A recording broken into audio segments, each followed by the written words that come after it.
नमस्कार, जोहार। आप सभी को स्वागत करता हूं मेरा चैनल DIT द विजन में। मैं रंजित महतो। आई होप कि आप सब सकुशल पूर्वक होंगे। आज क्लास 10th के स्टूडेंट के लिए ये केमिस्ट्री का पहला चैप्टर है ये, और इस टॉपिक का नाम है रासायनिक अभिक्रियाएं एवं समीकरण। और इसमें एक पुनरावृत्ति नोट्स है जो आपका माई CBSE ऐप से आपको मिल जाएगा। ये NCERT के तरफ से, CBSE बोर्ड के तरफ से स्टूडेंट हेल्प के लिए ये ऐप दिया गया है। तो इससे आप इस प्रकार के नोट्स पढ़ सकते हैं, समझ सकते हैं। आपके एग्ज़ाम व्यू के लिए काफ़ी महत्वपूर्ण है। तो पहला टॉपिक आपका जैसे कि रासायनिक अभिक्रिया में रासायनिक परिवर्तन। तो रासायनिक परिवर्तन ये होता है कि रासायनिक अभिक्रिया होगा तो रासायनिक परिवर्तन होगा। जैसे हमारे शरीर के अंदर जब भोजन जाता है, हम खाते हैं भोजन, तो भोजन का पाचन होता है। और पाचन होने के दौरान विभिन्न प्रकार के वो मतलब कि परिवर्तन होता है। जैसे कि भोजन से हमें कार्बोहाइड्रेट मिल गया, आपका विटामिन्स मिनरल्स मिल गया, तो ये परिवर्तन होता है आपका रासायनिक अभिक्रिया के दौरान। ठीक है। लोहे में जंग लगना, लोहा देखते हैं आप, जब खुले जगह में कहीं पड़ा रहता है तो लोहे के ऊपर एक भूरा रंग का परत चढ़ जाता है, उसको जंग कहते हैं। और ये इसीलिए लगता है क्योंकि वो खुले आसमान में जैसे ऑक्सीजन होता है और क्या होता है, जलवाष्प होता है, तो उनके साथ रिएक्शन करके ये जंग का निर्माण होता है। तो ये रासायनिक अभिक्रिया होता है जिसके दौरान ये निर्माण होता है। ठीक है। अब आता है आके रासायनिक समीकरण। रासायनिक समीकरण एक पद्धति है जिसके द्वारा हम जितने भी हम पीरियोडिक टेबल में यानी पढ़ते हैं, तो पीरियोडिक टेबल में जितने हमारा तत्व होते हैं यानी एलिमेंट्स होते हैं, परमाणु होते हैं, उन परमाणुओं का उपयोग करके हम ये जो रासायनिक विज्ञान है इसको आसान से एक समीकरण द्वारा प्रस्तुत करते हैं, जिससे हम समझ पाते हैं कि इसमें क्या क्या केमिकल मिला, यानी कौन कौन सा रसायन मिल करके किस प्रकार के उत्पाद का निर्माण हुआ। जैसे कि यहाँ दिखाया गया है समीकरण, एक इसमें एक धातु है मैग्नीशियम धातु। ये जो आपको दिखाई दे रहा है मैग्नीशियम धातु, ये ऑक्सीजन के साथ अभिक्रिया करके MgO बना रहा है। ठीक है। तो ये MgO जो बना रहा है ये क्या है, उत्पाद है। MgO उत्पाद है और ये दोनों अभिकारक है। ठीक है, रिएक्टेंट्स जिसको बोलते हैं। मैग्नीशियम अत्यंत अभिक्रियाशील धातु है और इसको सुरक्षित रखने के लिए इसके ऊपर एक लेयर लगाया जाता है। उस लेयर को जब भी आप यूज करेंगे तो उसको रेगमाल जो होता है आपका सैंड पेपर, उससे साफ़ किया जाता है। ठीक है, अच्छी तरह से साफ़ करके जैसे ही आप उसको माचिस से जलाएंगे या लाइटर से जलाएंगे तो बहुत ही तीव्र गति से जलता है और उसके बाद सफ़ेद राख छोड़ देता है, जिसको हम मैग्नीशियम ऑक्साइड, जिसका फॉर्मूला ये MgO, ये जो यहाँ पर दिखाया गया ये MgO है। ठीक है। अब आता है नेक्स्ट, आपका पॉइंट में लिखा है जैसे कि किसी भी रासायनिक अभिक्रिया को कुछ परिवर्तन के आधार पर पहचाना जा सकता है। बोले कि जो भी रासायनिक अभिक्रिया होगा तो उसमें कुछ परिवर्तन दिखाई देता है, उससे अलग तरह का उसको हम पहचान देते हैं। जैसे कि मुख्य अवस्था उसका जो है कोई भी अवस्था में बदल जाता है। जैसे कि कोई अगर मान लो ठोस में था वो गैस में चेंज हो गया, ये या तो लिक्विड में तरल में चेंज हो गया, या तो रंग में बदल सकता है, उसमें कलर चेंज हो सकता है, गैस उसमें से कुछ निकल सकता है। ठीक है। तो इसी प्रकार से और भी अगर तापमान में कोई वृद्धि या कमी, इस प्रकार के जो चेंजिंग होता है यानी परिवर्तन होता है, तो ये भी हमारा रासायनिक अभिक्रिया का कुछ परिवर्तन है जिसको हम यहाँ पर पहचान के एक तरीका समझते हैं। ठीक है। अगला है आपका भौतिक रूप से। ठीक है ना। तो ये रासायनिक अभिक्रियाओं के अधिक सूचनाएं जो हमारे पास उपलब्ध होता है एक सूचनात्मक बनाने के लिए, वो भौतिक स्थिति को दर्शा यहाँ रहा है। तो इसमें क्या है, भौतिक स्थिति के किस तरह से दर्शाएंगे। अगर कोई गैस है तो गैस का भौतिक स्थिति दर्शाने के लिए उसके सामने आपको G एक सिंबल लगा हुआ रहेगा, उससे आपको समझ में आ जाएगा ये जो G है ये गैस के लिए होता है, ये लिक्विड के लिए। लिक्विड मतलब क्या, द्रव। ये जो आपका द्रव है, द्रव के लिए। उसके बाद ठोस के लिए हमारा क्या होगा, ये S होगा। ठीक है। अच्छा, जल और उसमें विलयन अगर होगा तो उसमें एक्वस होता है, AQ। ठीक है। तो इस प्रकार से हम दर्शाते हैं। अब नेक्स्ट पॉइंट पे आते हैं। नेक्स्ट पॉइंट है हमारा संतुलित रासायनिक समीकरण। संतुलित मतलब समान होना। ठीक है। तो हमारा जैसे दो हाथ है, एक राइट और एक लेफ्ट, दायां पक्ष और बायां पक्ष, दोनों तरफ हमें समान कर देंगे तो उसको हम संतुलित बोलेंगे। ठीक है, तो इसमें क्या लिखा है, अभिकारक और उत्पाद। अभिकारक क्या होता है, ये है अभिकारक, इस तरफ के जो अभिक्रिया में भाग ले रहे हैं, ठीक है, वो अभिकारक हैं। अभिक्रिया हो गया और उसके दौरान जो चीज़ बना वो आपका उत्पाद कहलाता है। ठीक है, तो अभिकारक इसमें कौन है, आयरन है, और ये H2O यानी पानी है, क्या, ये दोनों अभिकारक है। और यहाँ पर आपका जो उत्पाद बन रहा है फेरस ऑक्साइड, और यहाँ पर आपका क्या बन रहा है, हाइड्रोजन गैस, तो ये आपका क्या है, ये आपका उत्पाद है। ठीक है, जिसको हम प्रोडक्ट बोलते हैं। इसका संतुलन करने के लिए हमें क्या करना होगा, दोनों तरफ इसकी परमाणु संख्या को समान करनी होगी। ठीक है, परमाणु संख्या जैसे ही समान हो जाएगा तो इसका द्रव्यमान संख्या भी समान हो जाएगा, क्योंकि ये आपका रूल है, एक नियम है जो आगे दूसरे चैप्टरों में आपको पढ़ाऊंगा मैं। तो अभी आप समझिए कि यहाँ पर दोनों तरफ परमाणु संख्या को समान कैसे करते हैं। जैसे यहाँ पर लोहा 1 है, इधर 2 है, तो यहाँ पर हमें अगर 2 दे दिया इसके आगे तो 2 हो गया। ओके, यहाँ तो हो गया। अब यहाँ पर क्या, ऑक्सीजन 3 है, तो यहाँ पर हमें ऑक्सीजन 3 चाहिए, तो क्या यहाँ पर अगर ऑक्सीजन 3 चाहिए तो यहाँ तो लगा नहीं सकते नीचे, तो यहाँ देना पड़ेगा आगे। ठीक है, तो जब हम यहाँ आगे 3 लगाएंगे यहाँ पर, तो ऑक्सीजन तो 3 हो गया, लेकिन हाइड्रोजन कितना हो गया, 3 दूना 6 हो गया यहाँ पर। तो हाइड्रोजन यहाँ भी 6 चाहिए, तो यहाँ पर आपको 3 देना होगा। ठीक है, अच्छा, उसके बाद ये जो आपका आयरन है यहाँ 2 लगा हुआ है, तो 2 आयरन, इधर भी 2 आयरन हो गया। अब यहाँ 3 है तो 3 ऑक्सीजन हुआ, 3 ऑक्सीजन हो गया, 3 दूना 6 हाइड्रोजन, और इधर 3 दूना 6 हाइड्रोजन हो गया, दोनों तरफ बराबर हो गया। इस तरह से संतुलित करेंगे। इसके आगे जो ये दिया गया है ये मेरे हिसाब से ये रॉन्ग है, क्योंकि इसमें दोनों तरफ आपको बराबर नहीं दिखेंगे। तो इस प्रकार से कुछ मिस्टेक आपको देखने को मिलेगा, उसको छोड़िए, जो मैं बता रहा हूँ उसको आप ध्यान में रखिए। ठीक है, अब आता है संयोजन अभिक्रिया। संयोजन अभिक्रिया क्या होता है, जिन अभिक्रिया में 2 या 2 से अधिक पदार्थ मिलकर एक पदार्थ का मतलब बनाते हैं, एक पदार्थ और निर्माण होता है, तो उसको संयोजन कहेंगे। तो यहाँ पर क्या क्या है, ये है CaO। CaO क्या होता है, ये आपका चूना पत्थर होता है, जिसको लाइम स्टोन बोलते हैं। ठीक है, H2O जानते हो आप, 2 नीचे होना चाहिए, प्रिंट मिस्टेक होता है।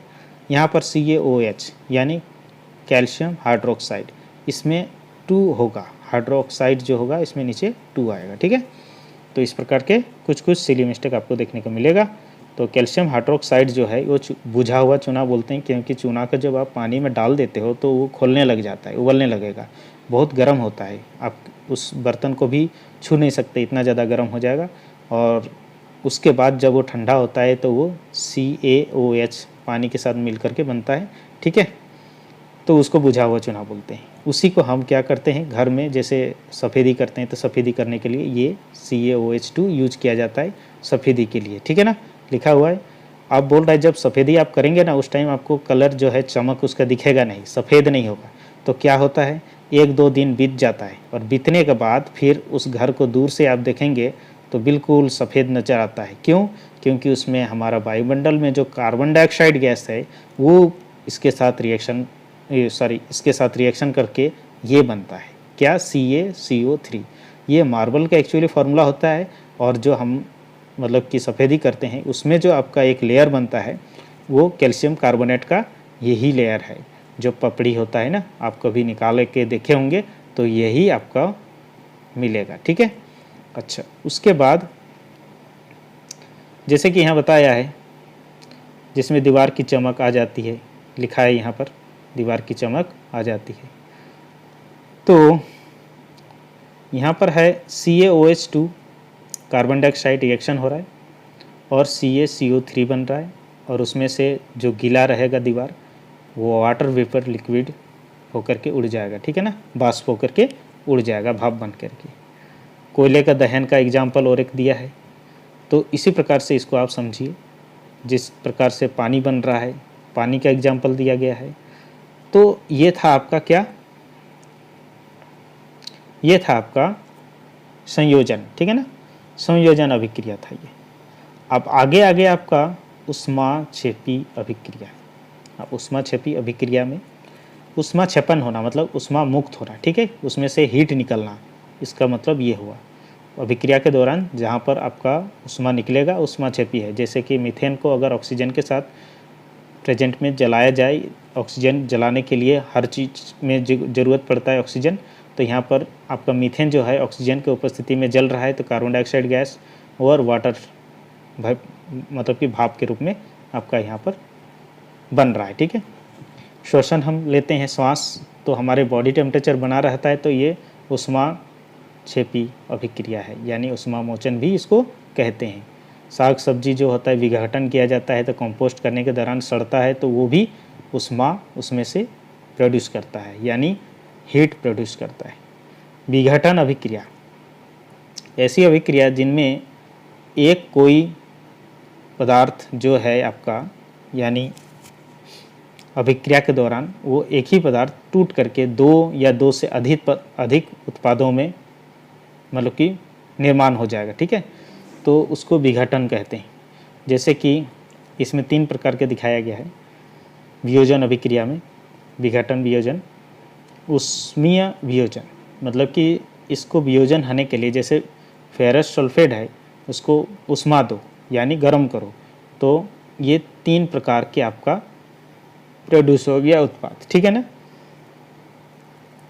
अब आगे नेक्स्ट है आपका ये जो कैल्शियम कार्बोनेट, इसको जब आप हीट करोगे तो इसमें आपका 2 टाइप का उत्पाद बन रहा है, ठीक है ना, चूना पत्थर कार्बन डाइऑक्साइड। ऐसे ही आगे और एग्जाम्पल दिया है। अब नेक्स्ट है आपका विद्युत वियोजन। विद्युत से समझ में आ रहा है कि यहाँ इलेक्ट्रिसिटी यानी इलेक्ट्रिक का होना ज़रूरी है, तो करंट होना ज़रूरी है, तो इसीलिए जलीय वियोजन में ऊर्जा के रूप में हम विद्युत का रूप यहाँ पर यूज करते हैं, ठीक है। तो विद्युत जब हम जैसे वाटर में विद्युत अगर लगाएं तो हाइड्रोजन ऑक्सीजन अलग हो रहा है, तो वियोजन हो रहा है, ये विद्युत के द्वारा विद्युत वियोजन हो रहा है। प्रकाशीय वियोजन में प्रकाश की भूमिका है, जब वियोजन के लिए प्रकाश की ऊर्जा का उपयोग रूप में प्रदान किया जाता है, तो जैसे कि आपका सिल्वर क्लोराइड है, उसमें जब ऊर्जा के रूप में सूर्य का प्रकाश हम लोग देते हैं, तो उसमें सिल्वर और क्लोरीन अलग अलग हो जाता है, तो वियोजन हो गया, ठीक है। और इसी प्रकार आपका आगे सिल्वर ब्रोमाइड का भी एग्जाम्पल दिया गया है, ठीक है। अब आता है ऊपर लिखित दोनों अभिक्रियाओं का उपभोग श्वेत श्याम फोटोग्राफी में किया जाता है, ये इसका नोट है, ठीक है। अच्छा, ऊष्मा शोषी अभिक्रिया जिसमें ऊष्मा का शोषण यानी ऊष्मा चाहिए उस अभिक्रिया के लिए, तो यहाँ पर आपका दिखाया गया है उदाहरण ऊष्मा शोषण के लिए, ठीक है। ब्रोमीन हाइड्रोक्साइड के ब्रोमियम हाइड्रोक्साइड के साथ सोडियम हाइड्रोक्लोराइड जो है इसके साथ जब हीट दिया जाता है, तो ब्रोमीन क्लोराइड और आपका ये अमोनियम हाइड्रोक्साइड जो है ये बन रहा है, ठीक है।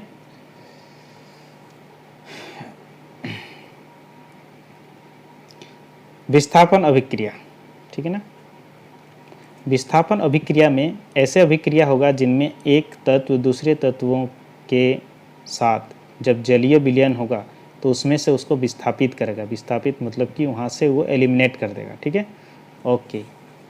तो जैसे लोहा है यहाँ पर, और ये विलयन के रूप में कौन है, कॉपर सल्फेट है। तो कॉपर जो है वो कम क्रियाशील है, किससे, लोहा से। तो लोहा जब अत्यधिक क्रियाशील होगा तो कॉपर को कॉपर सल्फेट से अलग करके और वो खुद उसमें मिल जाएगा और फेरस सल्फेट बना लेगा, यानी लोहे का सल्फेट बना लेगा। ऐसे ही और जिंक के साथ, फिर आपका लेड के साथ, है ना।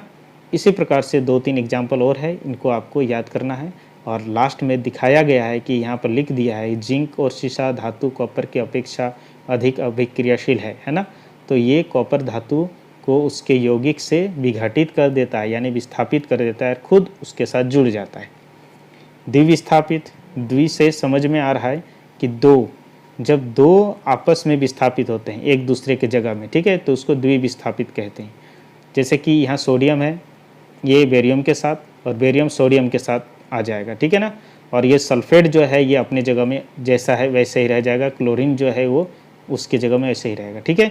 तो इस तरह से चेंज हो रहा है, जैसे सोडियम आपका इसके साथ मिल जाएगा और ये बेरियम जो है सल्फेट के साथ, तो बेरियम सल्फेट हो गया यहाँ और सोडियम क्लोराइड हो गया जो साधारण नमक होता है, ठीक है। उपरोक्त अभिक्रिया के परिणाम स्वरूप एक सफ़ेद रंग का अवक्षेप होता है, ठीक है।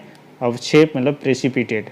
तो अगला आपका पॉइंट है अवक्षेपण अभिक्रिया, मतलब जिस अभिक्रिया में अवक्षेप प्राप्त होता है, प्रेसिपिटेट होता है, उसी के बारे में यहाँ एग्जाम्पल दिया गया है। जो आपका क्या है, ये एग्जाम्पल है। तो इस तरह के एग्जाम्पल को आपको याद करना है, ठीक है, अवक्षेपण के लिए। नेक्स्ट है आपका उपचयन। उपचयन और अपचयन, ठीक है ना, ये दो तरह के होते हैं जो रेडॉक्स में आते हैं। उपचयन में क्या होगा कि ऑक्सीजन ऐड होगा, ऑक्सीजन की वृद्धि होगा और हाइड्रोजन की कमी होगा, ह्रास होगा, हाइड्रोजन वहाँ रिमूव होगा, ठीक है। तो ऑक्सीजन जब उसमें आएगा तो उसमें क्या होगा कि ऑक्सीजन ऐड होने से जिसको ऑक्सीडेशन हम बोलेंगे, है ना, और हाइड्रोजन जब ऐड होगा, ठीक है, तो रिडक्शन बोलेंगे। यानी यहाँ पर आपका ऑक्सीडेशन में ऑक्सीजन ऐड हो रहा है, रिडक्शन में हाइड्रोजन ऐड हो रहा है। तो यहाँ पर दोनों स्थिति में क्या होगा कि ऑक्सीडेशन में हाइड्रोजन रिमूव हो रहा है, हाइड्रोजन वहाँ घटेगा, और रिडक्शन में क्या होगा कि हाइड्रोजन बढ़ेगा और ऑक्सीजन घटेगा। तो इसी दोनों को ऑक्सीडेशन और रिडक्शन को रिडॉक्स के नाम से यहाँ पर बताया गया है, ठीक है। तो यहाँ पर दोनों का एग्जाम्पल दिया है, ऊपर वाला ऑक्सीडेशन है, नीचे वाला रिडक्शन है। तो इस प्रकार से ये रिडॉक्स होता है। अब आता है जो उपचयन अपचयन है, रिडक्शन, उसके वजह से कुछ चीज़ें होती हैं, ठीक है। कुछ ऐसी चीज़ है जो ऑक्सीजन के ऐड होने से वो ख़राब हो जाता है। जैसे कि मान लो ऑयली चीज़ से जो चीज़ हम बनाते हैं, कोई चीज़ फ्राई कर लिए, ठीक है, तो ऑक्सीजन जब प्रेजेंट में ज़्यादा टाइम तक रहेगा तो क्या होगा, वो उसमें गंध आने लगेगा, स्वाद उसका ख़राब हो जाएगा। तो उसी को रक्षा करने के लिए, उसके प्रोटेक्ट करने के लिए हम रेफ्रिजरेटर का यूज करते हैं, या तो एयर टाइट कंटेनर का यूज करते हैं, तो विभिन्न प्रकार फॉयल का यूज करते हैं। तो इस चीज़ को भी यहाँ पर साइंस में जोड़ा गया है और ये रासायनिक परिवर्तन में इसको लाया गया, ठीक है। उसका रक्षण कैसे किया जाए उसके ऊपर भी लिखने को आ सकता है आपको। लोहे में जंग लगने के लिए हम पॉलिश वगैरह करते हैं, ऑयल उसका लेपन किया जाता है, ठीक है ना। तो विकृत गंधिता यहाँ पर दिखाया है। विकृत जो गंधिता होता है उसमें क्या होता है कि जब वसायुक्त कोई तेलीय खाद्य पदार्थ होता है उसको हम जब खुले जगह में रख देते हैं तो उसमें ऑक्सीडेशन होता है, और ऑक्सीडेशन के दौरान वो फैट यानी जो वसा है ऑक्सीजन के साथ रिएक्शन करके वो अम्लीय प्रकार के एक पदार्थ को बनाता है, जिससे उसके स्वाद और उसका गंध दोनों ही बदल जाता है और वो स्वाद खराब हो जाता है।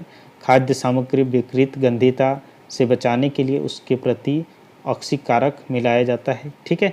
तो ये था ये टॉपिक, और एक और एग्जांपल इसके ऊपर मैं देता हूँ। जैसे कि आप लोग चिप्स, कुरकुरे या कोई ऐसे चीज़ें जो खरीदते हैं जिसके अंदर आप पैकेट के अंदर देखते हैं कि वायु भरा हुआ रहता है, वो एक्चुअली नाइट्रोजन गैस रहता है। तो ऑक्सीडेशन से बचाने के लिए होता है, वो ख़राब ना हो जाए। तो ये था आज का चैप्टर, जिसके आप लोगों को समझ में आया होगा। तो आशा करता हूँ कि आप सबको इससे लाभ पहुँचे और आप सब सुरक्षित हो अपने अपने घरों में और अपनी पढ़ाई करते रहें। Thank you.